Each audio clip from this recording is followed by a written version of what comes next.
ছোট থেকেই আমার অভিনয় জিনিসটা অনেক ভালো লাগে।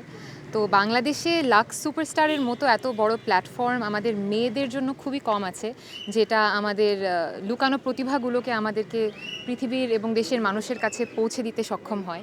তাই সে অভিনয়কে ভালোবাসা এবং শিল্পকে ভালোবাসার জায়গা থেকেই আমি লাক্স সুপারস্টারে আসতে চেয়েছিলাম। তবে ৭ বছর মতো একটা দীর্ঘ সময় লাক্স সুপারস্টার বন্ধ ছিল, হয়নি। কিন্তু আমার ঠিক একটা সঠিক বয়সে আমি মনে করি সেই সুযোগটা আমি পাচ্ছি এবং সেটার জন্য আমি অনেক অনেক কৃতজ্ঞ।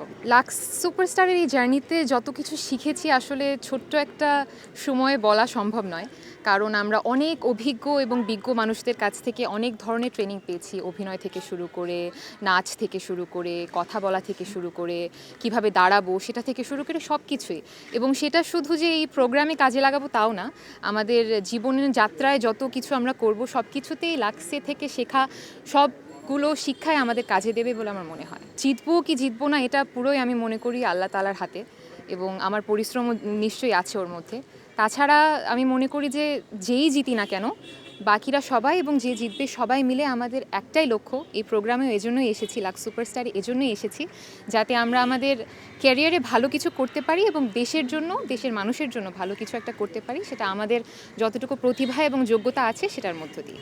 অসাধারণ একটা ফিলিং, কারণ শুধু যে আমরা এখানে আসার পর থেকে আমরা ভাবিনি যে এত বড় পরিসরে নিজেদেরকে এত তাড়াতাড়ি দেখতে পাবো। আমরা অনেকগুলো শহরে গিয়েছি এবং সেখানে জায়গায় জায়গায় বড় বড় বিলবোর্ডে আমাদের ছবি। এবং লাক্স সোপ এমন একটা জিনিস যেটা বাংলাদেশের মানুষের ঘরে ঘরে পাওয়া যায়। সো আমরা বলতে গেলে সেই মোড়কের থ্রুতে এখন মানুষের ঘরে ঘরে পৌঁছে যাচ্ছি, শুধু টিভির থ্রুতে না। সো সেটা আমাদের জন্য অনেক বড় একটা সম্মানের বিষয় বলে আমি মনে করি।